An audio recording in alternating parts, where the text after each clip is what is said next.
I can now cut all these ones up to here. Let me just cut it and put it right under this one.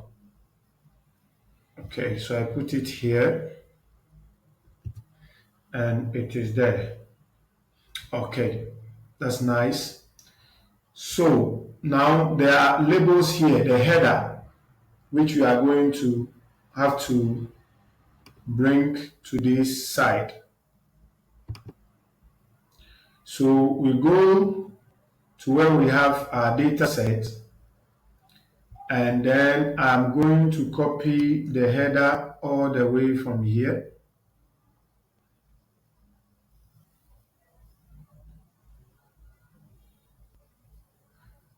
There's also what we call the cell referencing or the data referencing, which you can use to do this, but I choose the easy way out for us to understand this step-by-step process.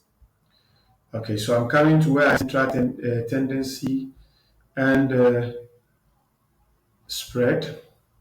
So I'm going to paste it here first. I don't want to make any mistake, so I can paste Ctrl V and then I will paste it here. Then I will now copy it again. Now I'm going to transpose. Watch how I'm going to do that. I select the cell, look at the particular cell I've selected, and then in that one, I'm going to click right on my mouse pad, go to paste special, and then go to transpose.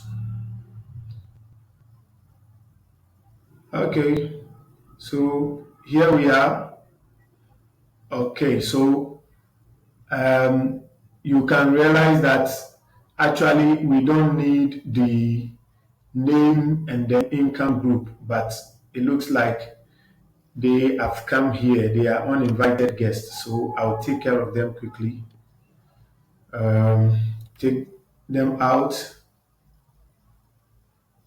and then shift these cells upwards by copying or cutting all of it and then pasting them here. So actually we should have copied only from the population, national population, all the way here without the other ones, the name and then the income group. So now I can delete this one. Now this is what we have. You can see we are going gradually.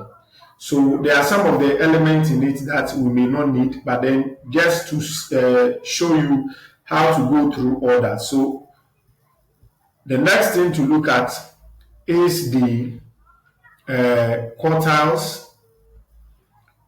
The quartiles. So I have my first quartile here. First quartile.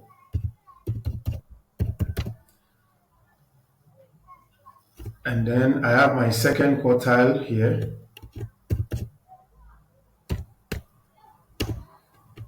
Second, well, what's happening?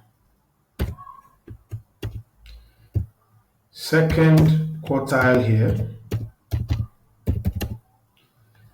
And then the third.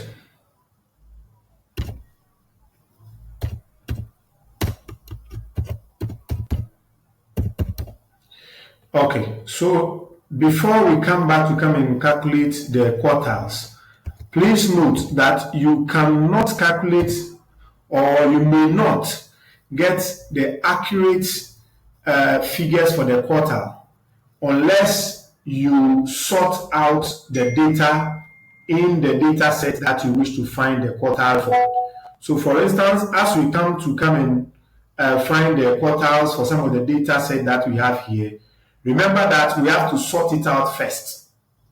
The quartile is about rearranging in all the values and then dividing them into 4 and picking the one that you reference. So we'll come back to do that.